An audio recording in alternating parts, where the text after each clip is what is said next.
salaamaaleykum waa Sénégal salaamaaleykum waa àdduna ñi ngi nuyu kenn ku nekk ci turam ak ci santam di kontaan ci tànn ak ànd bi ngeen di ànd ndoog programme télévision Futur Média rawatina nag tey seen émission diaspora ni ngeen koy defee lee altine bu jot lu mu guddi guddi ngeen toog di xaar li nga xam ne moom moo di programme bi nga xam ne moom la ñu jagleel sénégalais yi nekk bitim réew.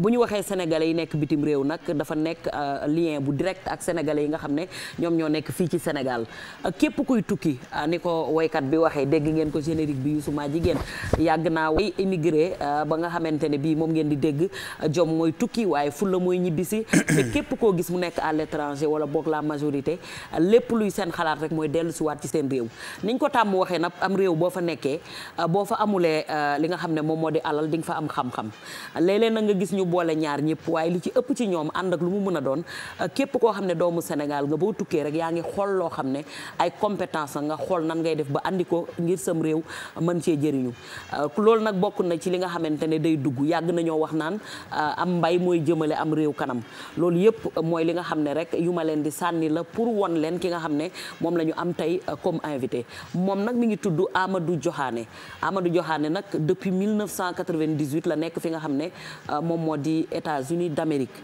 waaye itam dafa dellu siwaat fii ci Sénégal am loo xam ne samp na ko fi mu jëm ci wàllum mbay moom nag ingénieur la électromécanique ingénieur électromécanique am loo xamante ne nii andi na ko ci wàllu mbay loo xam ne yaakaar naa ne bu ko Sénégal jëfandikoo wala ñu utiliser ko rek day gën a jëmale kanam réew mi ndax mbay nag mooy tax am réew di suqaliku bu loolu wéyee également moom moo nekk invité tey seen émission diaspora mu ngi noonu ngeen di gis à l'antenne mu ngi tudd nag ki nga xam ne moom moo di Amadou Diokhane comme ni ma ko waxee léegi dinañ ànd nag moom ci waxtaan bu am solo mu wan di xam-xam boo xam ne jëlee na ko fi mu nekkoon andi ko muy dek rek transfert de compétence yi nga xam ne moom la ñuy faral di wax boo nekkee ci am réew la fa dox nga jël ko andi ko ci sa dëkk ngir mu mun koo suqali te bokk na ci li nga xam ne moom da koy def entre autres branches yoo xam ne da ciy yëngatu ndax lu jiitu demum Amérique am nekk na ci li nga xam ne mooy dans le domaine de la santé ci armée bi lu diirub fukki at ba tax na nag laataa muy dem ak yeneen yoo xamante ne ni tout au long de l'émission di ngeen gën a xamante ak moom mi nga xam ne moom la ñu invité tey muy doomu Sénégal bu demoon jëli xam-xam ñëw indi ko ci réewam bëgg waa Sénégal jëriñu ci bu loolu wee également dinañu waxtaan ak yéen ci loo xamante ne ni ñoom Yelli Fall nekk foofu la ca Norvège ñu ngi koy organiser mu nekk nag loo xamante ne ba tey rek jëm ci wàllu développement ñoom ñi ngi foofu waaye teg nañ fi seeni association yoo xam ne day permettre rek ñuy yëngu ci wàllu développement ku mel ne également sama yaay Mbaba Ndiaye nga xam ne moom itamit mi ngi àndandoog jigéen ñi ñu jëm ci wàllu développement laay loolu yëpp dafa nekk en lien étroit ak ñi nga xam ne moom moo di sénégalais yi nekk bitim réew tey daal maanaam lan la nit di mën a jëlee bitim réew ba andi ko fi muy compétence yi nga xam ne dañ koy transférer fii ci suñu réew moom la ñuy fas yéene waxtaanee ci émission diaspora bile waaye itam dinañu wonel leen benn doomu Sénégal boo xam ne tout le temps duñu taay di ko wax ndax bis bu set mi ngi innové ci li nga xam ne moom lay liggéey moom nag mi ngi tudd Ousmane Cissé nekk foofule ca Atlanta Georgia ñu won leen li nga xam ne moom lay liggéey ba tey ndax demoon nañ fa fekki ko fa loolu yëpp dinañ leen ko indiwaat ndax nag dañuy jëm ci fin d'année te il faut ñu ñëwaat ci un peu rétrospective li nga xam ne def nañ ko ñuy am yaakaar ne lu baax la te yow mi toog di seetaan dina la jëriñ bu loolu wéyee damay nuyu rek ki nga xam ne moom moo di suñu gan seen gan yéen ñi toog di seetaan mu di rek Amadou Diokhane ma bàyyi la nga nuyoon teeg téléspectateurs yi laataa ñuy dugg ci waxtaan bi. so asalaamaaleykum. maa ngi kontaan nekk fi. ci invitation bi. so ñu ngi xaar pour expliquer un peu li am njariñ bi am ci ñibbisi. boo demee bitim réew boo yàgg fa. am na solo lool loo xam ni for nga ko fa. nga ñëw bokkoo ak say naataangoo fii. donc ci dynamique boobu la ñu nekk. ñibbisi ji jëm a seet loo xam ni suñu xam-xam mun na dimbali suñuy dëkk. pour vraiment surtout la jeunesse. ñu jàppale jox leen outils yoo xam ni. pour ñu comprendre que léegi daanaka Afrique mooy waaja daal. tey adduna bi mënul dem sans Afrique. Afrique moo nar a dundal adduna bi. La population la plus jeune au monde sera africaine. La population la plus dense au monde sera africaine. Donc on sera le marché numéro 1 de la consommation. Donc il faut ñun tey ñu préparer suñu bopp ci loolu quoi. su ma la déggee nga wax loolu ñun ñëpp gëm nañ ko ne Afrique moom mooy avenir bi moom mooy lépp waaye bu ñu xoolee dëkku Afrique yi ndaw yi ak ni ñuy doxalee ak jafe-jafe yi nga xam ne moom la ñuy am dañu naan loolu am nañu espoir mu réaliser wu waaye yaakaar naa ne du nekk lu yomb de. du nekk lu yomb la tamit. mais pour mu nekk lu yomb moom il faut ñu baser lépp ci xam-xam. xam-xam daal tey mooy bunt bi nga xam ni moo mun a yombal lépp donc il faut paradigme yi changer. donc xam-xam nekk à la base de tout quoi. depuis lu ñu nekkee xale ba màgg. donc xam-xam bopp il faut ñu cultiver ko science. daf may fàttali nii ne sama benn professeur université Amérique dafa ñu ko doon wax. ne yéen africains yi ingénieur ngeen par essence quoi. naturellement. mu ne ma yéen da ngeen am DNA boo xam ni ADN boo xam ni ay survivor ngeen c'est-à-dire ou survivre. donc naturellement dañuy accommoder seen bopp ci environnement pour mën a jàll. donc or loolu mooy instinct ou ingénieur. donc boo xool par exemple xale yu bëri fii mu neen la defaral auto fil de fer. Amérique ban xale nga gis mu defal auto fil de fer. amul. bon nga war a xam ni déjà concept design boobu déjà xale bi am na ko déjà. wala xale bu la defaral tam-tam boppam. taaj yëboon jot mu def deram dem wuti deram xoos tout lépp ñoo defar nëndam. déjà concept boobu rek orientation boobu mu am rek mu ngi déjà ci moom donc il suffit léegi ñu jox leen outils yoo xam ne ak plateforme yoo xam ne tey mun leen jox opportunité yoo ñu gën a développer essence boobu quoi. donc. mu mel ne ingéniosité bi muy wax dafa nekk lu inné ci doomu Afrique ndax nag ni ñuy mën a débrouiller woo ba di def yenn invention yi loolu révélateur la de li nga xam ne moom nga wax léegi. bu loolu wéyee yow ingénieur nga électromécanicien est-ce que mun nga ñu ñëwal ci loolu ak tamit laataa ngay dem ci médecine nga nekkoon. exactement ñaari mbir yu xaw a wute la waaye lépp rek ci science la. waaw exactement so balaa may dem Amérique bon maa ngi yoon soldat la woon. soldat à l'époque ñu am ambition lool pour yegg fu sore. je me rappelle bien ñu defoon ay examen ci la admis ko benn concours pour dem à l'école de l'air de Toulouse. bon malheureusement antul parce que bon bourse yi budget bi kii wuloon donc pour bañ a toxi même année bi mu amoon concours école d'État comme infirmier. donc ma def concours bi yàlla dimbali ma ci donc ma def formation bi génn comme infirmier diplômé d'État. donc peut-être l'une des premières générations d'infirmiers diplômés d'État de l'armée sénégalaise quoi. Il y avait deux promotions devant nous ak yooyu. mais ça nous a valu vraiment ñu liggéey ci mbiru santé. bu ko lool nag parce que suñu kii moo nekkoon non seulement ay soldats mais dimbali doomu aadama yi tamit dafa doon donc li accouchement li kii yooyu yëpp da nga ko doon def. donc xam nga fi infirmier d'état sénégalais moom comme docteur la rek daanaka. parce que en brousse doo gis docteur. donc infirmier d'état bi moom mooy def lépp. difficulté bu am moo koy gérer. bon mu nekkoon en plus de ça nag ñu nekkoon ay militaire. donc vraiment ça nous a et on a beaucoup aimé. bon à un moment aussi on voulait être officier ak yooyu ça n'a pas marché l'autorité voulait pas. donc on a décidé de quitter donc c'est comme ça qu'on a quitté l'armée. man ak quelques-uns de mes naataango. et puis moi je me suis retrouvé aux États-Unis. donc Amérique. mais Amérique li moo gënoon yóbbu nekkuloon pour Modou quoi nga sorte c'était pour gën a yokk sama xam-xam. parce que dama nekkoon ci dynamique boobu. donc bi nga demee rek ci jàng yi nga jublu. voilà en fait li ma njëkk a def mooy jàngi làkk gi. sa way ñëw Amérique mënu moon sax wax benn waxtu anglais. tey je me rappelle bu may liggéey saa yi moo xëyee dañ may ree rek mais gëmoon na li ma am sama bopp xam naa exactement. so di dem di jàngi defaat seen parce que bon comme ñun. suñu système boo bëggee dugg Amérique day compliqué ci université yi.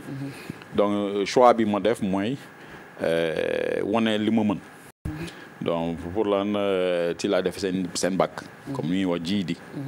def ko gars yi gis ni que les scores yi ma amoon ci loolu daf leen xaw a jaaxal quoi parce que kuy def GED am yenn score yi ça les a vraiment truqué donc c'était la porte pour dugal ñu ci université yi parce que jógee Sénégal ñëw nii say kayit matagul nga bëgg a dugg ci université yi day compliqué xaalis bu bëri la quoi donc à l'époque je me rappelle benn enseignant nee ma Amérique lépp a ngi fi opportunité yëpp a ngi fi mais na nga gëm sa bopp xam ni que sa xam-xam mën na yóbbu fu sore waaw boo ko gëmee rek noonu la demee donc ñun kii bi ñu amoon rek fu ñu mënoon sukkandiku pour avancer mooy xam-xam donc on s'amusait pas avec ça donc fu xale américain bi doon def benn ñun ñett la ñuy def parce que on avait besoin d'être dans l'élite sinon doo dem ba léegi sax dañ koy xaral di remarquer boo demee ci université américaine yeeg yooyu da ngay gis ni doomu immigré yi ñoom ñooy nekk devant ñoom ñooy exceller ñoom ñooy jël prix yi ñooy jël diplôme yi ñooy jël yëpp te loolu dafa am solo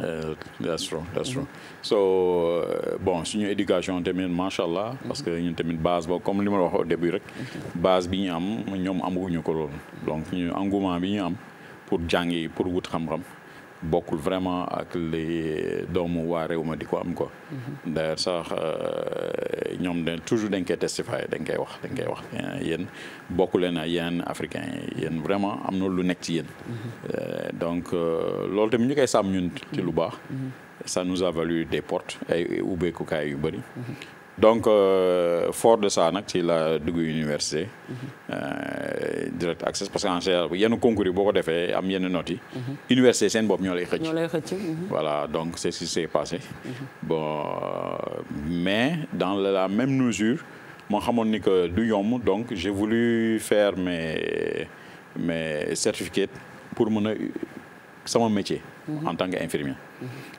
parce que xam nga nurse Amérique lu am xewal la as a nurse you can touch something like mën nga am ay $50 l'heure ak ñoomin seen donc du lu tuuti donc dugg ci cursus bi process bi pour get sama licence donc li ma doon jàngi dama doon liggéey les week-ends à l'hôpital vendredi ci guddi samedi ci guddi dimanche ci guddi lundi ma dem jàngi dem sama cours université ingénieur bon cours ingénieur lii ci intéressant mooy que quand tu travailles booy liggéey ci système hospitalier boo xam ne université moo ko moom 75% de tes frais de scolarité université moo koy jël en charge donc buntu loon donc yaa ngi liggéey yaa ngi fayeku mais encore en tant que employé yooyu université bi da lay jël en charge pour nga mën a continuer donc ça nous a valu vraiment la porte pour continuer def un bachelor en mécanique lu ñuy wax off-road equipment mooy équipement lourd yeeg yooyu après def na master electrical engineering benn moment nag bi nga demee ba nga xamante ne bi nekk nga fa ba affirmé wu bay liggéey ba am sa métier et tout da nga xalaat ñibbisi waat Sénégal nga def mais bi ngay ñibbisi aussi ñëwuloo ak loxoy neen dafa am loo indaale ci domaine bi nga xam ne moom nga nekk te yaakaar naa ne loolu la ñuy wax ci tukki boo demee compétence yi nga transféré ko sa réew surtout nag domaine bi nga xam ne moom nga ko andi muy domaine nu mbay agriculture ndax agriculture bu ñuy wax nation yu mag yi moom moo leen suqali moom moo tax ñu am dara moo tax ñu dem ci kanam en fait comme li nga wax rek électromécanique dafa englobé lu bëri parce que Amérique engineering dafay englobé lu bëri bon fekkoon na ni d'ailleurs sax en 2012 ak yooyu maa ngi doon waxu énergie donc indi woon naa fi ay projets yu bëri ci affaire énergie bon à l'époque les gens n'avaient pas très bien compris parce que je parlais beaucoup de systèmes intelligents alhamdulillah bon tey nag le temps m'a donné raison tey li ma doon wax en 2012 2013 tey moom la nit yi commencé di yootu pour indi ko ci dëkk bi fekkoon na wax nañ ko bu yàgg yéene woon ko suñu dëkk mais ça nous a pas valu le truc de tax suñuy bagage dem quoi donc comme man tamit surtout béykat la ku ma xam tamit sama maam béykat bu mag loon et il était visionnaire c'était pas un paysan il était sorti de l'ordinaire parce que bokk na peut-être ci béykat yi nga xam ni donc doon def ay grandes surfaces parce que en fait avec li mu doon béy fay na ci ay jarbaatam ay doomam seen jàngi bitim réew donc ci famille béykat la bokk donc ci sama maam donc loo xam ni ñun tàmmoon nañ ko donc ça m'a valu d'utiliser sama xam-xam ingénieur pour jëm a seet agriculture bi peut-être lu ma koy def ba mu nekk loo xam ni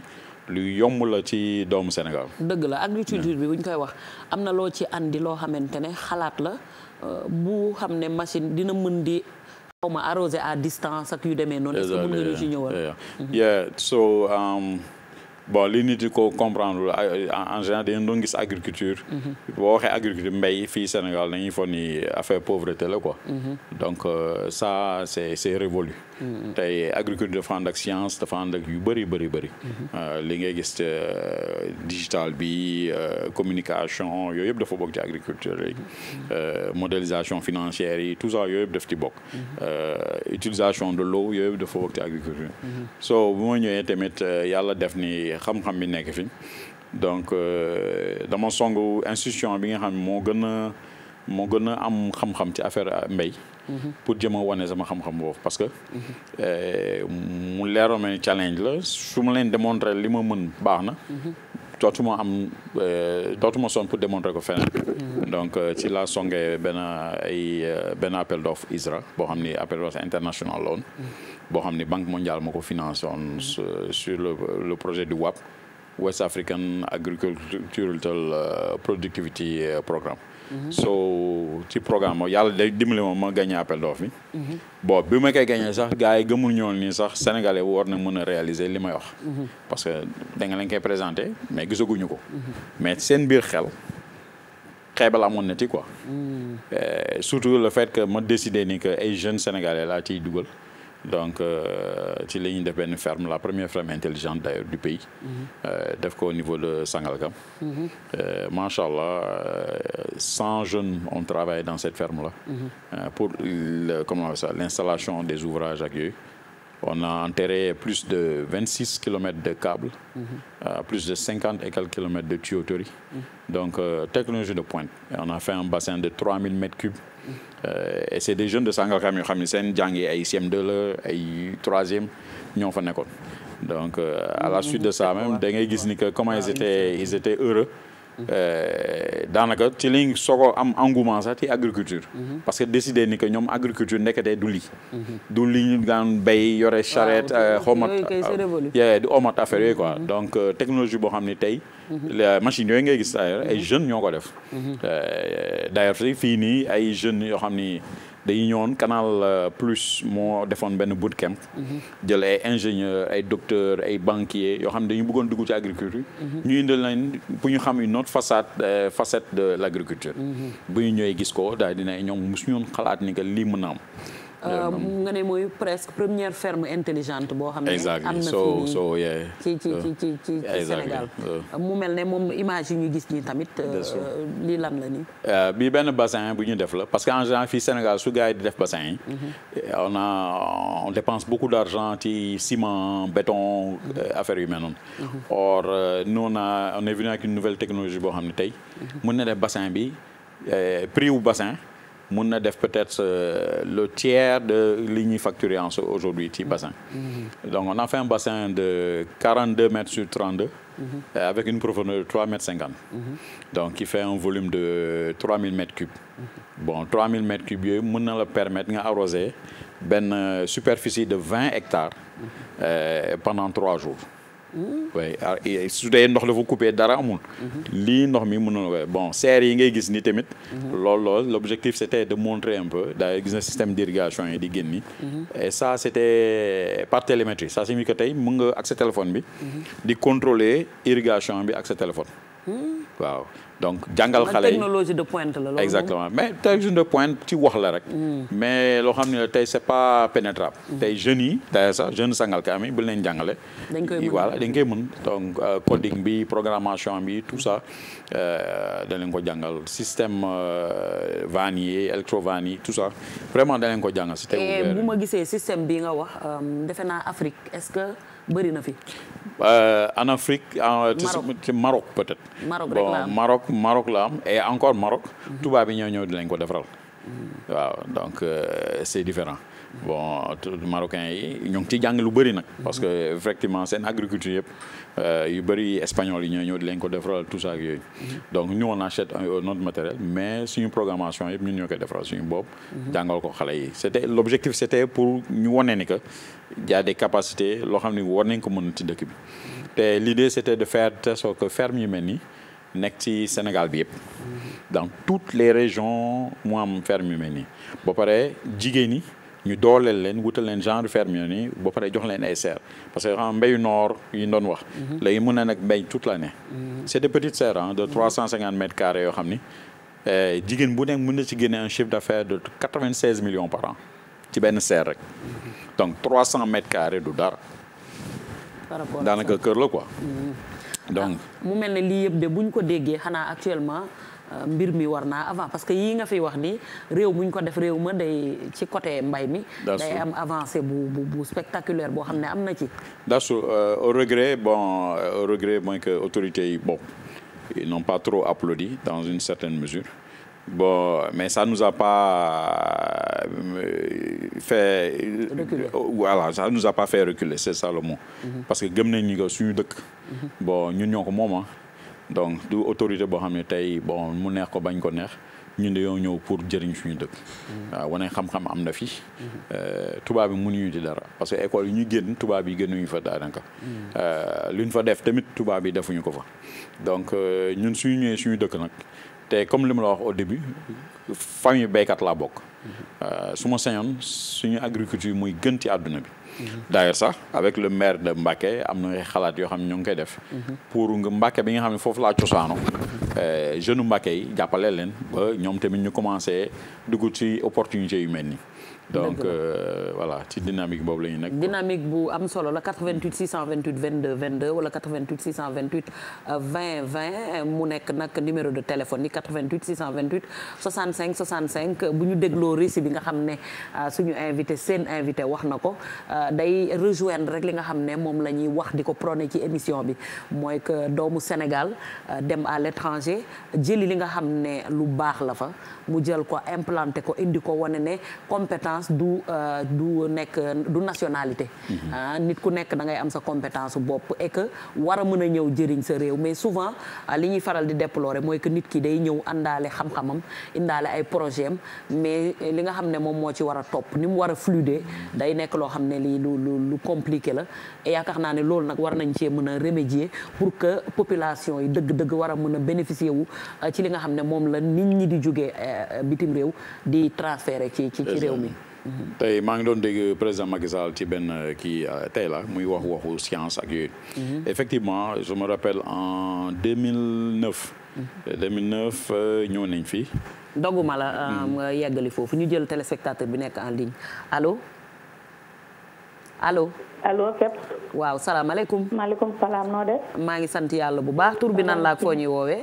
maa ngi tudd Fatma maa ngi wootee Mboro.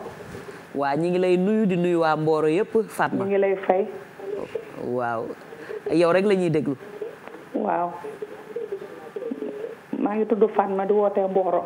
waa Fatma ñi ngi lay nuyu yow rek la ñuy déglu. waaw. da ngaa bëggoon waaw man de damay seetaan émission bi toujours rek kontaan ci yow.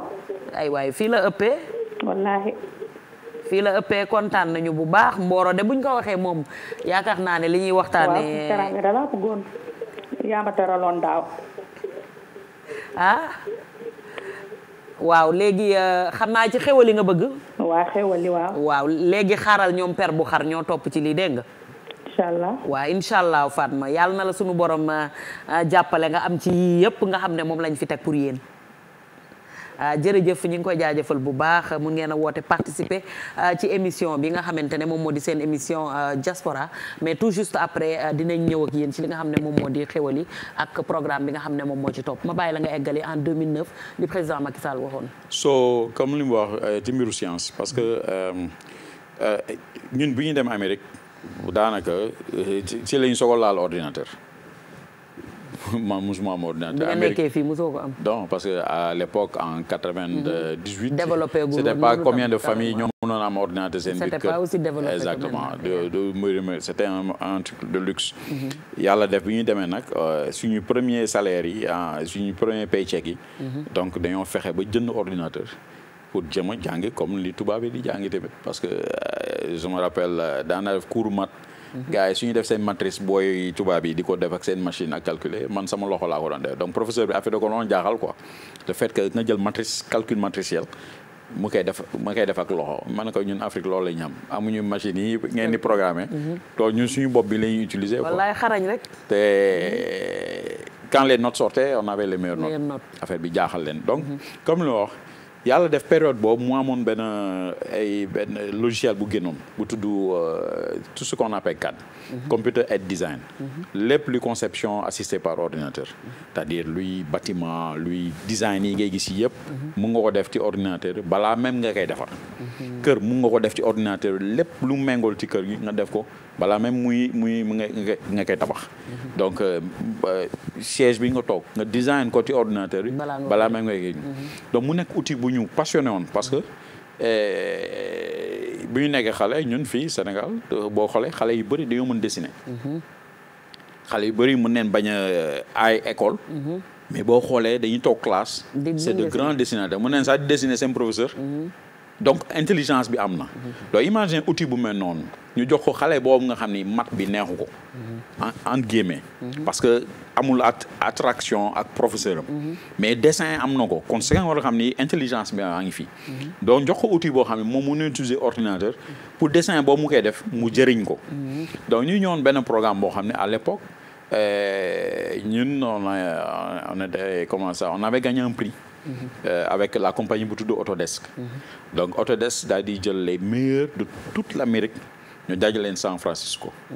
so ñun ñu bokkoonti mais li leen jaaxaloon mooy li ma doon utiliser seen outil bu ñoom boo xam ne da nga ko créer man di def yoo xam ni def la noonu kii dans la mécanique dans l'énergie tout ça ak yooyu donc à l'époque moo seen directeur boobu tuddoon Karl Bass benn billionnaire moo waxtaanee mu mën a ko man daal lii sama sago daal lii dem Afrique quoi africains yi commencé ko jàngi parce que yéen ngeen koy commencé kon ñun ñii suñuy commencé au même niveau que yéen on doit pouvoir arriver sut leen parce que yéen comme li mu la wax intuition ingénieur yi boobu ñu am en tant que xale yéen amagul leen ko donc ñun ku ñu jox outil bu mel noonu suñu jeunes yi dañuy exceller mu ne ma yeah it will be a good experience to do so moo indi ko fi moo proposé woon à l'époque en 2009 gouvernement Ablaye Wade ma expliqué leen ma ne bon léegi man dama bëgg école yi ñu def dans toutes les écoles dugal leen logiciel yooyu xale yi di ko commencé jàngi jardin ba université donc à l'époque Karl Bass autorisé pour ñu jox un package de $60,000 de logiciel dans chaque école gratuitement en tout for some reason ki ma Ablaye Wade booleel il n'a pas suivi il y avait d'autres choses tout ça. xoolal ma boobu yàq loolu quel gâchis laay wax. mais du gâchis parce que en fait comme li wax encore. dans un certain moment ñun lu ñu gëmoon mooy ñëw def suñu dëkk donc que nit en bloqué yoon yi du ñu sonal parce que ñun gëm nañ ko suñu dëkk war na mën a nekk in the top level. so gëm nañ ko. boobu ba léegi découragé wuloo ci loo gis mu baax rek da ngay xalaat andi ko sa réew quel que soit difficulté yi nga xam ne moom lay am yaa ngi gën a téye pour mu gën a dëgër. bon c'est le côté militaire aussi parce que bu may dugg dans l'armée j'attendais rien de l'armée 4,500 francs leen doon fayeeku par weer donc 4,500 exactly jëriñ sa dëkk moo taxoon nga dugg ci. donc c'était pas pour l'argent c'était pas pour be famous parce que li la ndaw woon moom kenn ko woon sa benn morom mais c'était pour servir mon pays quelque part donc engouement boobu ba léegi moo ngi ci xel bi. est-ce que du tam liñ la inculqué valeur yooyu ci armée bi moom moo andi endurance bi nga am parce que ñu ci bari bu ñu àndee projet benn yoon ñaari yoon bu ñu leen bloqué rek. dañuy décourager dem te nag c'est de bonne guerre tamit. avant même l'armée parce que man jigéen moom a yaru quoi. une femme extraordinaire boo xam ni aw ma payam.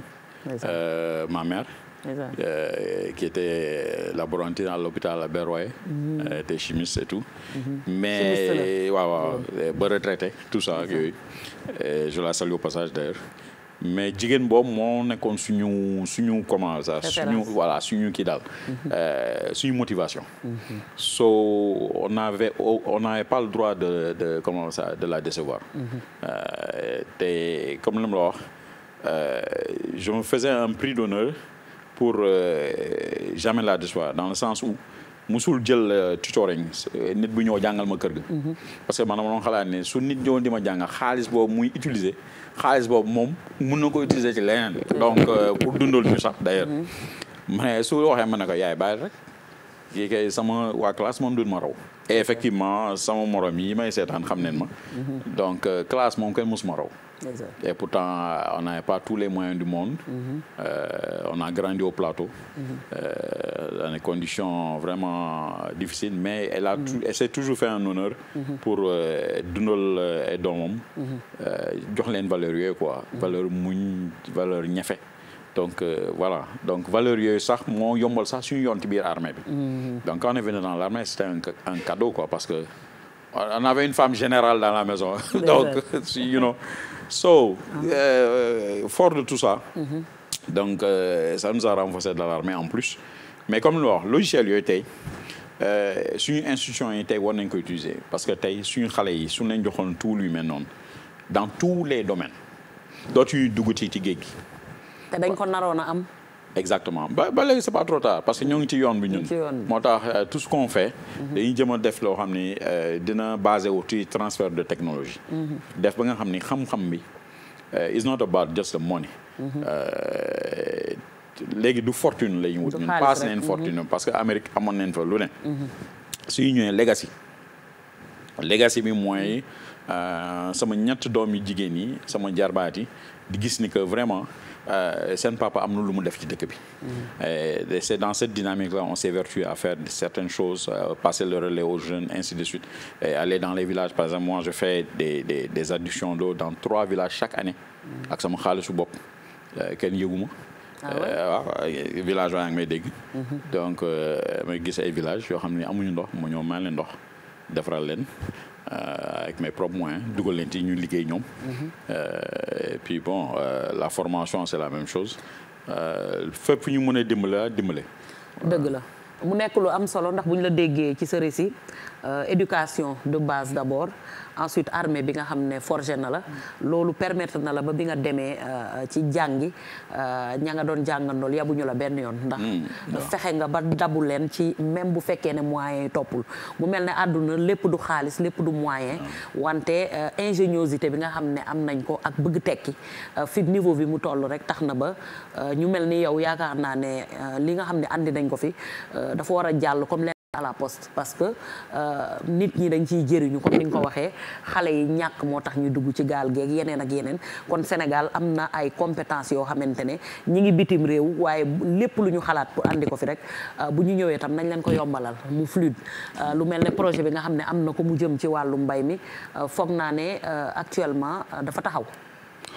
bon projet boobu showroom la woon donc boo xam ne dañuy bëggoon quand même autorités yi gis ko gis valoriser ko gis ni que ça peut se répéter dans plusieurs contrées du pays jëriñ ay jeunes yu bëri bon malheureusement ça n'a fësaluñu ko bon ça nous a pas arrêté nous on continue notre bonhomme de chemin et on essaie de faire de sorte que les jeunes fu ñu leen mën a orienter fu ñu leen mën a jàppale leen voilà xam-xam bi tamit jëm a def bu mu pousse bon mais dans cette même dynamique là li ñuy def mooy on s'est mis en association de jeunes experts et tout ça yoo xam ne ñoom tamit ci diaspora bi lañ jógee ak ñi nekk fii boolewu donc pour organiser suñu bopp pour que chaque fois ku nekk ak sa xam-xam nga seet nooy jàppale benn jeune wala orienter benn groupe de jeunes ci loo xam ne mooy sa xam-xam. dëgg la mu nekk lu am solo gis ngeen image yi nga xam ne wane nañ ko sànq ci biir loolu tam beneen doomu Sénégal boo xam ne mi ngi à l'étranger di def itam moom lu am solo Ousmane Cissé lañ koy wax demoon nañ fekki ko fi nga xam ne fa la nekk nañu dem xool yi daal di dellu si waat ak suñu invité tey rek nga xamante ne ñi ngi waxtaane lu am solo mooy li may wax tout le temps rek kenn ku ci nekk yaa ngi foofu waaye li ñu bëgg rek mooy transférer compétence yi ngir ñu mën cee jëriñu ñu dem xool ko ñëwaat vie. salaamaaleykum yéen ñi nga xam ne yéen a taamu di seetaan seen émission diaspora tey ji nag nekk numéro bu spécial boo xam ne ñu ngi koy defee Atlanta Georgia waaye itam nag li ci gën a am solo mooy dañuy xool doomu Sénégal yi nga xam ne ñoo bàyyi seen réew dem bitim réew am ambition boo xamante ne ambition bu am solo la ñu gis ni ay self made man lañu ñu réaliser ba tekki dara ci dëkk bi ñoom la ñuy dem wëri wan leen ko pour nag mu nekk exemple ci yeneen génération yi ak yéen ñi nga xam ne yéenay seetaan mu inspiré leen ci biir loolu nag ñu ñëw fii nag fekk si fi koo xamante ne ni ñu ngi koy wax Ousmane Cissé doomu Sénégal la def liggéey bu am solo ci wàllu tabax yoo xam ne man mënuma ko expliquer moom dina leen ko expliquer waaye li tax ñu jël suñu tànk ñëw ba fii mooy que dañoo gis ni dafay ñëw am ambition wax ne lii laa bëgg a def yàlla suñu borom dimbali ko mu réaliser ko te Sénégal lii la ñu soxla mu nekk fierté pour toute la communauté sénégalaise yi nga xam ne ñoo nekk fii ñu bëgg leen koo won moo tax ñu ñëw fii muy liggéeyee fekk si ko fii Ousmane nuyu naa la. Kebs maa lay fay. di la bàyyi nag nga nuyoon teg téléspectateurs yi nga xam ne ñoom ñooy seetaan nga présenté wu d'abord wax ñu ban at nga ñëw fii di Atlanta Georgia. après ñu avancé ci leneen en tout cas mbégte la ñu am ngir seet si la. jërëjëf maa ngi nuyu diaspora bi di nuyu Sénégal di nuyu maire bi ak toute la famille Ousmane Cissé laa tudd ma juddoo Sénégal màggee Sénégal aussi ñëw fi à l'âge de 23 ans ba ma ñëwee fii nag début bi comme ñëpp nit ku nekk xam nga da ngay mesurer sa bopp xool say ambition xool yi nga bëgg def yi nga xam ni que bon mun na am bëgg nga ko mais moment bi jotul ngay def comme ñëpp comme li ñuy wax fii you gotta crawl before you walk ngay raam balaa ngay dox jaar ci yu bëri def liggéey yu bëri mais sama objectif toujours moo doon pour ma nekk ci domaine bi nga xam ni que moom laa xamoon mooy ciment fer béton tabax moom laa xam moom dama màgg gis ko sama parents yi di ko def foofu la ID bi commencé nag ci loolu tax xam nga fii dañu am norme yooyu ñu wax la ko mooy lépp looy def da nga koy jàng xam noo ciy duggee wut documents yi nga xam ni que mooy tax nga mën ko def fii muy les licences les permis et puis école bi foofu waaw loolu laa ko mën a résumer quoi shortly waaw. dëgg la nga commencé comme ni nga ko waxee def nga liggéey yu bari avant ngay egg ci loolu mais benn ambition nga amoon sa bopp est-ce que mën nga ñëwaat tuuti ci say début bi ngay doog a egg si déjà bañe nga ci environnement bi ndax nee nga sa famille loolu la ñu xam muy ciment tabax mais bi nga ñëwee peut-être da nga régulariser mooy normes yi nga xamante ne moom nga fekk ci dëkk bi mais est-ce que mën nga ñëwaat ci début yi c'était pas trop évident. waaw début bi métti woon na te dama gëm ni rek àdduna moom su nekkee lu mu métti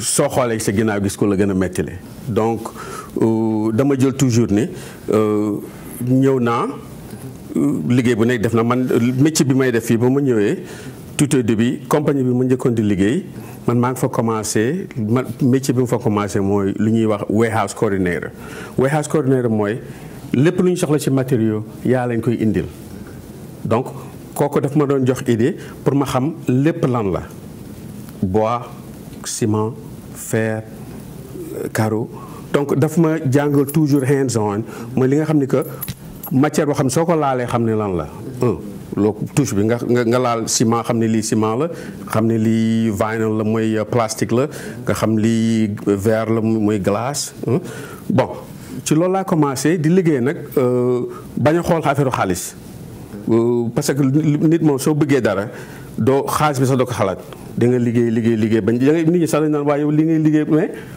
sama bëgg-bëgg moo doon toujours ma mën li may liggéey waaw donc nit ñi nag mën na am loolu la ñuy gis mais man li may kontaan loo du xaalis bi mu ci am li may kontaan loo mooy finition li réalisation bi. ba tey rek mu nekk loo xamante ne nii lu am solo la mais en même temps bi ngay def loolu ak jàng bi nan nga ko doon concilier parce que kuy doog a ñëw ci dëkk.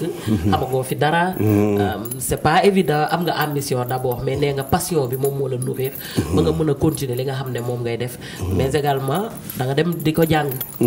ci lu mu mënti nekk mu mën ci construction mais lu mu mënti nekk da ngay jéem a fexe ba dugg ci programme boo xam ni ci sa liggéey daf fekkee ne dañ koy offrir mooy boo xam ne am na éco fii projet yu bëri yoo xam ne entreprise bi lay jël dañ lay jox lu ñuy wax continuing education ñoom dañuy bëgg yow li ñu lay liggéeyloo nga mën ko donc dañ lay soo amee opportunité bu mën nga dem ci collège bi jàngale loolu nga wax ko ñi lay liggéeyal ñi leen lii laa bëgg continuer jàng ñoom si seen programme yi am nañu programme boo xam ne dañuy am partie boo xam ne dañ ko ciy fay.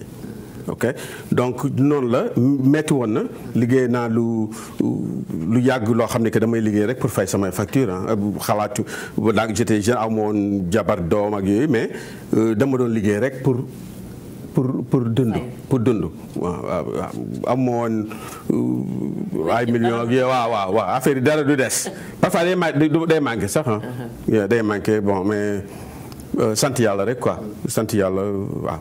communauté bi fier lool ci yow il a fallu un chemin tëbuloo tëb rek toog fi nga toog muy wane ne wàññi boo gis rek dafay commencer ci benn. waaw damay wax jullit laa alhamdulilah. ok alhamdulilah ba mu mënee def loo xam ni que keneen dina ko gis te loolu moo sama objectif keneen gis ko mu neex ko wala keneen gis ko mu bëgg ko wala mu inspire keneen pour mu gis ko bëgg def noonu pour ma bañ a off track ma bañ a réer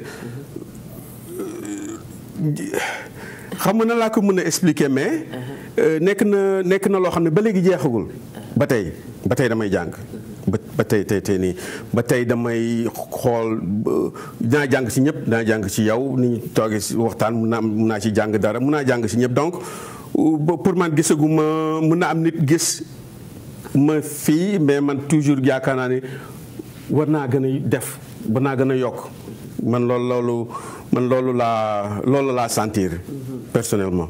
lan ngay dénk xale yi nga xam ne ñoo toog Sénégal tey jii am gis-gisu bëgg déplacé wu tukki ñëw Amérique wala beneen réew ñu gis ni des fois moyens yi du matale. nga gis ñuy jël gaal yi di ko braver li nga xam ne moom moo di dee. ñi nekk ci àll bi.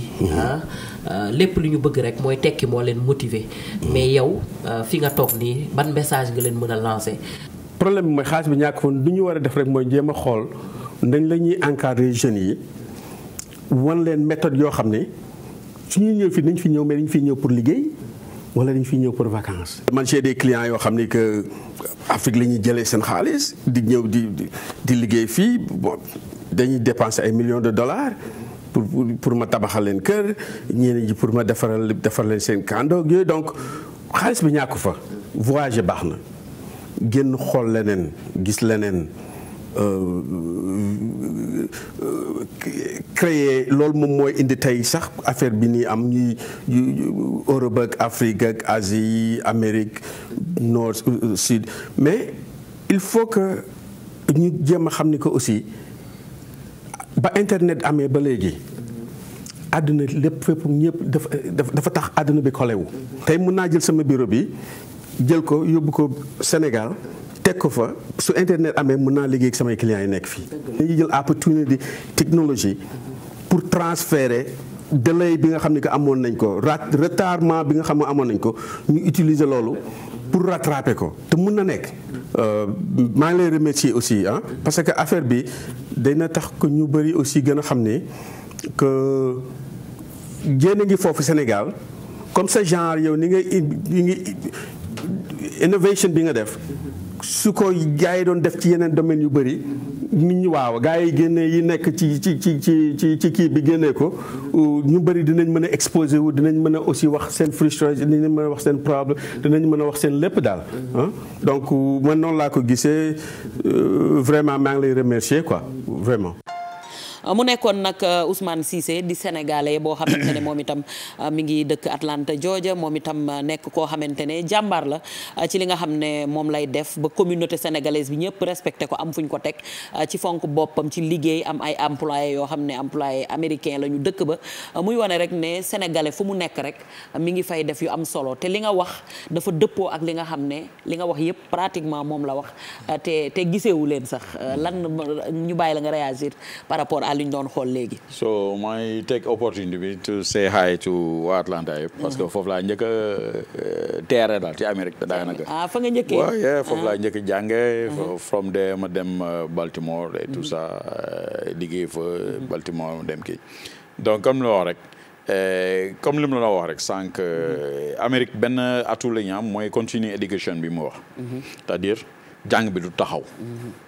so fii da ngay gis ku génn école bu mag ñëw commencé liggéey am jabar am doom arrêté c'est-à-dire moom salaire am su wàccee 8 heures. xam nga su liggéey 8 heures wàcc midi yore njabootam c'est tout. man ba tey jii nii maa ngi spend almost $3,000 every year ci book ci jàng.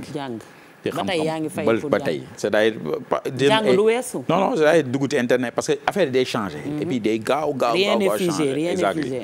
so surtout su yenn niveau yi et surtout niveau ingénierie. continuer éducation dafa am solo. donc il faut nga rattraper te ahet la nit di ma laaj te xawma lu ma koy tontu. parce que dama bàyyi affaire yi romb ma. donc so damay fexe toujours jàngi boobu. donc ci mesure boobu leen na wax sànq pour affaire logiciel la par exemple moom dans son domaine moom pratiquement say ouvrier bi la quoi. mais derrière loolu am na conception bi nekkoon ci ginnaaw. te loolu tey suñu jeunes yi yëpp mun nañu ko jox dama jox benn exemple. tey rendering mooy kii 3 dimensions benn building ku lay bëgg a jaay benn appartement. def ko 3D won la ko. rien que loolu. ki koy def fii gars yi nga fay 1,5 million ba 3 millions. presque la minute. pour mu def liggéey boobu. au liggéey boo xam ne c'est tellement simple c'est-à-dire en moins de 5 minutes mu nga ko jàngal benn xale. donc imagine tey suñu xale yëpp ñu jàngaloon leen lool ku ci nekk mu commencé am maîtrise bi depuis pré-K c'est-à-dire jardin d'enfants ba ci kaw. xale yooyu ils ont toujours l'opportunité du ñu dem fenn c'est-à-dire li ñu am suñu amee seen ordinateur. kenn du lay mën fenn. moom laa doon wax à un moment Amérique nekkoon na par exemple dama gisoon jeunes américains yu ndaw yi. juifs yi moom la ñu wax juifs yi 15 ans adolescents yi chaque jour ñu leen di tëj. su ñu leen tëjee suñuy génnee dañuy nekk beneen façon nit. ma ne bon léegi man comme maa ngi dëkk fii. il faut moo indi sama pierre ci jeu bi quoi. donc moo créé cadre for de juifs yi c'est-à-dire samay ordinateur lay jël samay laptop. dem ci kaso ba. xale yi nga xam ni 15 ans 16 ans yoo xam ni gis naa ni bëgg nañ dara. ma jàngal leen coding. coding mooy comme ni ñuy defee jeu vidéo yi gars yi def ni c'est rien. jàngal leen nu ñu koy defaree au lieu ñu koy jouer ñoom jàngal leen ñoom nu ñuy defaree seen jeu vidéo. tey j'ai au moins une dizaine de gosses yoo xam ne tey ay millionnaires lañ parce que loolu la ñuy liggéey. jeu de vidéo rek la ñuy defar. te loolu loo xam ne mun nañ ko jàngal suñu xale yi. programming coding boobu du dara. parce que en fait ñun suñu biir essence alxuraan bi ñuy jàngal daara. déjà may nañu. ubbeekukaay coding boobu nombres du ñu tiital. comme li ma la wax sànq bii may def calcul matriciel yi di ko def ak loxo tubaab bi da koy ragal parce que moom pour loolu dafa ëpp ci moom donc moom ordinateur lay gis. mais man sama base may na ma nga xam ni chiffre du ma tiital. dama koy bëgg sax. damay sawar su ma concentré wu ci chiffre damay dem rek. di bind. da ngay gis boo demoon marché Alizé tey da ngay gis ay jeunes. ay jeunes yoo xam ne mosuñu jàng école. et pourtant ñoo ngi leen décoder ay téléphone. mais loolu ingénieur ñoo koy def Amérique. dans les autres pays du ay kilifa ñoo koy def. du n'importe qui moo koy def. imagine jeunes yooyu ñu recruter leen dugal leen ci ay atelier di leen former jox leen vrai outil yi nga xam ne moom la ñuy soxla. mais Sénégal suñu intelligence tey suñu intelligence comme NSA National Security Agency ak yooyu. mais tey Sénégal mun na nekk pion boo xam ne dans le monde entier. chinois yi benn anecdote maa ngi yoon sama université Penn State benn projet bu armée américaine amoon dans le domaine du laser. ñu dugal ma ci. parce que dama munoon affaire computer boobu. du parce que dama non léegi nag comme dafa amoon problème ñu ne kii mënul liggéey ci kii armée boobu. parce que amul nationalité américaine. wala defaruñu ko ay kayitam. université bi dama dem seeti juge d'immigration ne ko defal koy kayitam parce que ñun dañu soxla kii ci laboratoire bi. so bu ma nekkee ci laa ay chinois ma wër chinois yi chaque jour ñu ne ma ñëw sama box ne ma yow lu tax ñu lay jox ordinateur ñaar écran jox la ngan di serveur yow lu tax ñu dox loolu lépp quoi man ne parce que li may def nii yow mënoo ko boo ko mënoon ñu jox la ko. wallaay bon chef laboratoire chinois la en plus. en fait chinois américain quoi. donc neexu ko. mais amul pexe. xam nga te loolu ñun tey suñu xale yëpp mu neen jox outils yooyu ma nga xam ni adduna bi. sénégalais dafa muus déjà.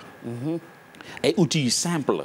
yoo xam ni mën nañ ko dugal ci curriculum su ma la déggee yi ngay wax ni yëpp nan la ñuy mën a def ba mën cee accéder ndax yow autorité yi je sais pas proposer nga leen am nga lot nga defar loo xamante ne déjà li nga def dafa nekk lu rëy fekk xale yi ci prison mineure yi nga former leen ci li nga wax jeux yooyu ba ñu créer seen yëfu bopp ba nekk ba suqali loolu benn la ci programme yi ak li nga xamante ne sunu borom defal na la ko jagleel la ko nga bàyyi lépp fee ñëw fii toog est-ce que aujourd'hui lan ndax yaa ngi ci yoon bi wala teg nga ko pour ñu faciliter la xale yi ak nit ñi mën a accéder ci programme yi nga am. moo tax d'ailleurs ñu del bari naa ay morom yu nekk sama situation bi. dafa bari. ñoo xam ni ay surtout Amérique. bu ñu bëri xam-xam. ñëw rek pour ñibbisi. surtout maintenant. léegi de plus en plus dama la jox anecdote bi nga xam ne lan moo tax sax ma gën a ñibbisi. dama dem ci benn job di wut benn liggéey. kii ma interviewé xool ne ma man you know I can take you tubaab la. ma ne ko waaye mu ne ma you overqualified c'est-à-dire diplôme yi nga yore yëpp dafa bëri mënu laa jël su ma la jëlee sama place ngay jël carrément la ma ko wax bi ma waxee la ma ne ñibbi jot na bu tubaab bi taxawee boo nee la yow waxuma ne amoo xam-xam mais li nga am moo bëri mënuma la jël kon na takka say bagage ne dem sa dëkk jariñ ko foofu loolu moo nekkoon sama première motivation pour ñibbi maintenant bagage boobu nag damay ñëw sëddew ko ak suma dëkk d'ailleurs ça c'est qu'on a fait mooy ci dynamique boobu la ñuy jël ay yeneen nit yu mel ni man ñu mbooloo c'est ça mbooloo di liggéey ensemble exactement mbooloo di liggéey ensemble ñii ay informaticiens ne ñii ay kii la ñu tout ça di échanger te ay kii parce que quand même on s'est rendu compte que aussi waa ji nekk fii président bi on a vu que ingénieur la bon beneen affaire rationalité bi mu am politicien du ko am donc on s'est dit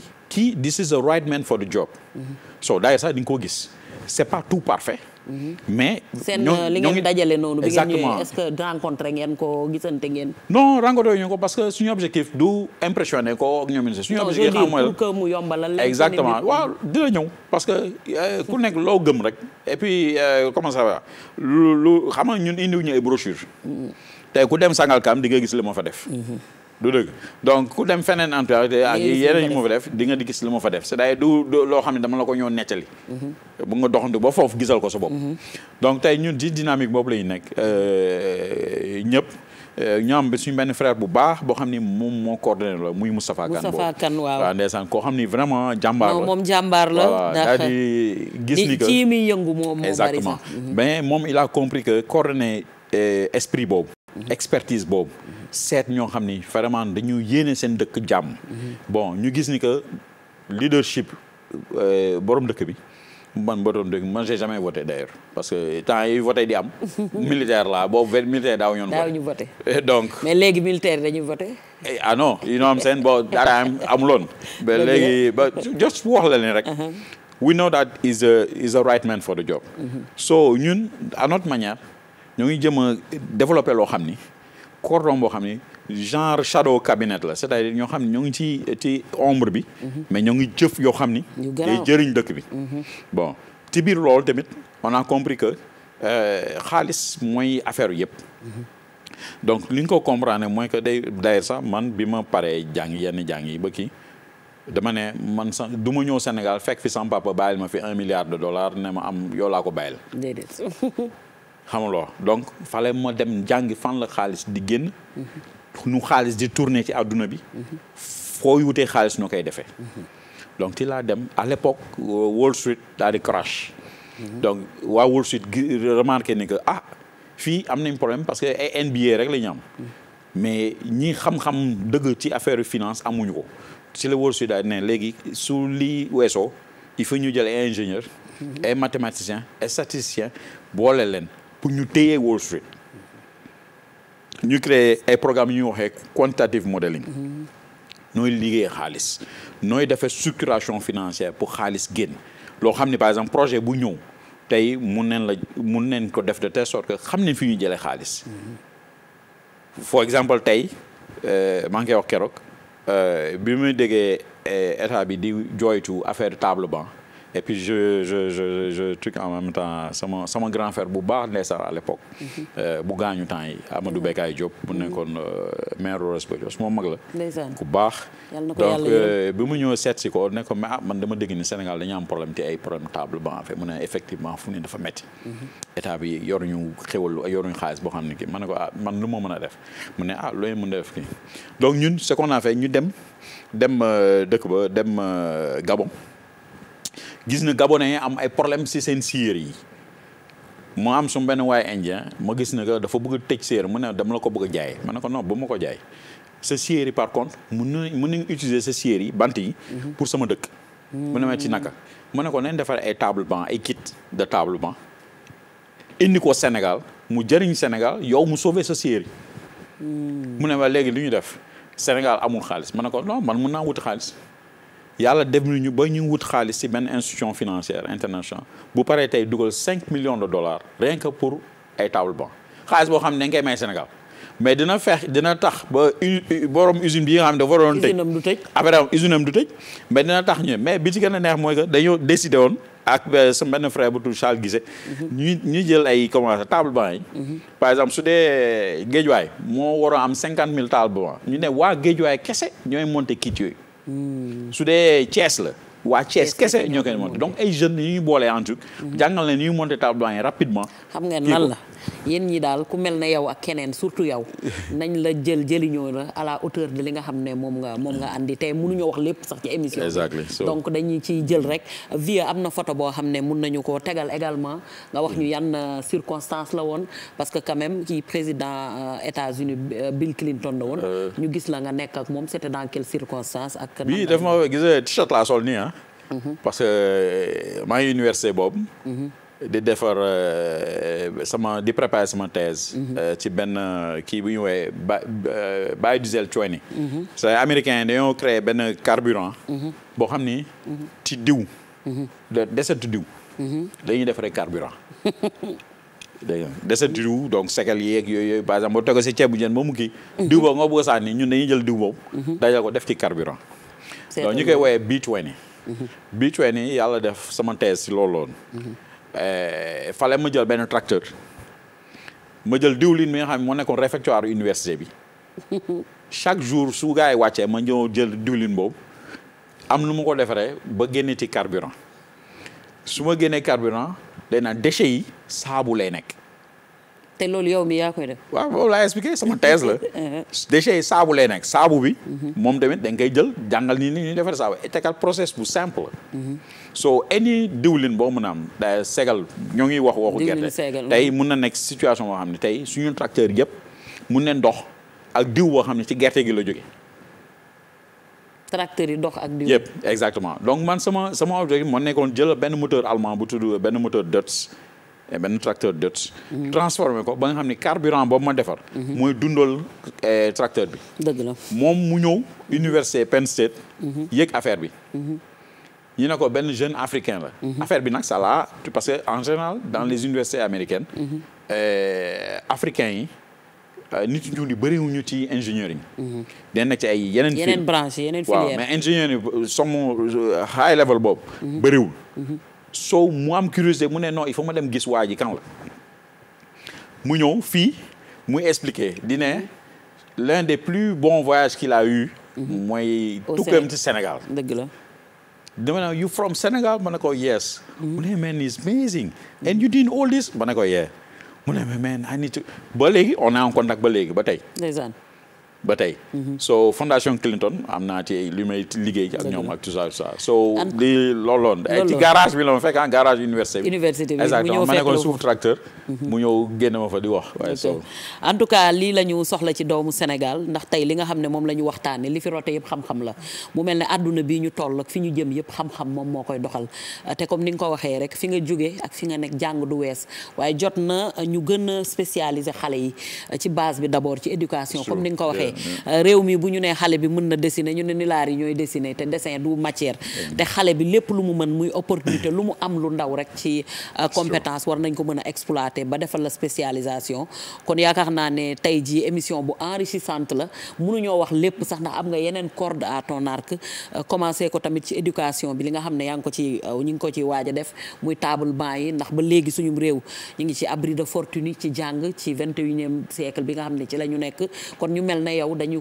ciy kontaan lii mooy diaspora mooy nit ki fi mu nekk rek lépp loo xam ne xalaat na ko pour indi ko ci réewam rek bu ko andee mu jëriñu waaye itam ñu yombalal nit ñi ñuy am accès ci autorités yi ndax nag am na ci lu bëri loo xamante ne utuñu xaalis utuñu jël seen place li leen intéressé mooy ñëw andi loo xamante ne réew mi dañ ci mën a jëriñu mais ñu ci bëri découragé nañ ba nga xam ne dañuy indi mbir waaye du egg wala mu àggale ka ko war a àggale ci autorité bi xëy na des fois mu bloqué ko wala du ci def li nga xam ne moom mooy cawarte gi war ba mbir yi da ngay gis sax koo xam ne day gedd yóbbuwaat ay mbiram waaye moom am na persévérance boo xamante ne moo ko permettre mu toog li mu andi ci wàllu mbay Afrique ba mu daj amu fi amu fi à part Maroc te Maroc tubaab yi ñooy ñëw di leen ci jàppale mais moom yàlla sunu borom may na ko xam-xam macha allah ak ingéniosité boo xamante ne ku ko topp ci wàllu mbay defe naa ne day jëmale réew mi kanam ndax wane nañ ko fi waaye li ñu war a mën a waxtaanee sax dafa des te xam naa ne bii moo doon benn yoon bi rek ma bàyyi la nga tàggoo du ñàkk nag ubbi nañ suñuy bunt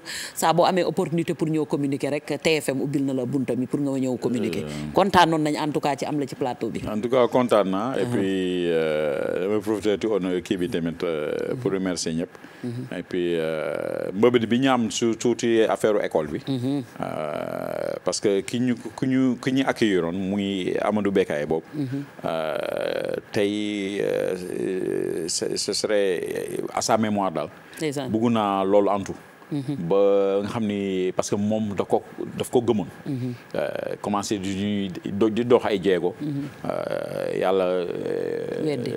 yàlla jële ko fi ku baax tamit donc à sa mémoire daal bëgg naa loolu antu ba sinon comme on dit nos portes sont ouvertes et on serait très enchanté comme li nga wax il y a plein de choses yoo xam ne mën nañ ko fi wax on serait très enchanté à l'invitation de qui que ce soit waxtaan seet li ñu mën a partagé te bari naa ci ay morom yu mel ni man yu koy def. dëgg la mu mel ne nag li ñu waroon a waxtaanee li ñu cërale woon ci waxtu jeex na mais ñi ngi doon recevoir ma wax leen ko Amadou Diokhane li ñu fi waxtaanee xam-xam bu bari rotee na fi waaye am na yeneen ak yeneen yu des ñu mel ni moom ñi ngi fépp ci àdduna bi di valoir Sénégal satisfaction moom moo waral cadre bi ñu leen indi mu di diaspora tous les lundis sur la TFM ngeen mun ko seetaan information yi ñu waroon mën a jàllale yëpp xam naa ne dañuy jéggal rek. ba beneen yoon mais ñu ci bëri fi mu nekk nii ñi ngi seetaan émission bi Xaban Gueye sama xarit maa ngi lay nuyu mi ngi wax rek ne ak itam ki nga xam ne moo di Thian tamit mi ngi seetaan depuis Tenerife Xaban waa fi nga xam ne moom moo di Portugal ñoom ñëpp daal waxtu wi ñi ngi toog di seetaan Yelli Fall wax naa leen ko à l'antam foire virtuelle collectif des Sénégalais de la diaspora en collaboration avec COP dimanche la woon bii passé waaye am na yeneeni programme yoo xam ne mi ngi koy waajal ci seen organisation boobu mu di réunion Zoom planifié loo xamante ne daal muy foire virtuelle internationale yëpp dinañ ci ñëwaat ak itam suñu yaay Mbaba Ndiaye di masawu bu baax tamit sénégalais bu tudd Momo Ndiaye nga xamante ne nag ndeysaan transitaire la woon fi nga xam ne moom moo di ci frontière Mauritanie bi dafa am accident nag génn àdduna moom waa yoonu suuf bi ñoom Mohamed Gaye ñoo ma ko doon wax ñi ngi koy jàll di wax ne yàlla na suuf oyof ci kawam di remercier ñëpp nag Awa Ndaw Latifa moom moo moo génn ci petite tête bi maa ngi lay jaajëfal li ngeen koy gisee nii perruque bu oyof la di la remercier bu baax a baax xam naa après nañ ko dugal ci réseau yi muy madame Sarr ku ko xam-xam ko ci xarañ ci li muy def ndax nag yàgg na ci plus de 30 ans mu nekk coiffeuse boo xam ne Sénégal reconnaître na ko kon Awa Ndaw yàlla na sa jàmm yàgg merci beaucoup madame Sarr merci beaucoup à toute l'équipe bi ma àndaloon pour émission bi le Vieux Diouf ki nga xam ne moom moo di Baye également ci son bi Baye Thiam Vieux Diouf réalisation Mor Xarma ci cadreur yi ak itam Amza Diallo ak Ibrahima nag kan la ak Ibrahima ak ki nga waa Ibrahima Faye Ibou Faye waaw Ibrahima Faye moo nekkoon ci téléphone bi Pape Mor également ñi ngi koy jaajëfal moom itam ñoom ñëpp rek toute l'équipe ak Pape Maguette maa ngi leen di remercier bu baax Adja Ombelico moom itamit di leen dig daje bii di ñëw du ma jeexal te remercier wu ma sama waa ji maam Soxna Lo borom Atlanta sama waa ji nga xam ne yaa gën ci man yàlla na sa jàmm yàgg kon nag vieux bul ci ŋaan boo ko tudd maa ko tudd mook Mbène Lo ak ñoom Bousso Baale ak Jalika ñoom ñëpp maa ngi leen di jaajëfal Assane Mariama ak Kumba Touré maa ngi leen di jaajëfal ñooñu tam ñoom laa invité woon bii passé ñu toj télé bi ñoom itam maa ngi leen di jaajëfal bu baax Vieux Diouf ñu bàyyi léegi àggali ak programme télévision Futur Média yi jaa ngeen jëf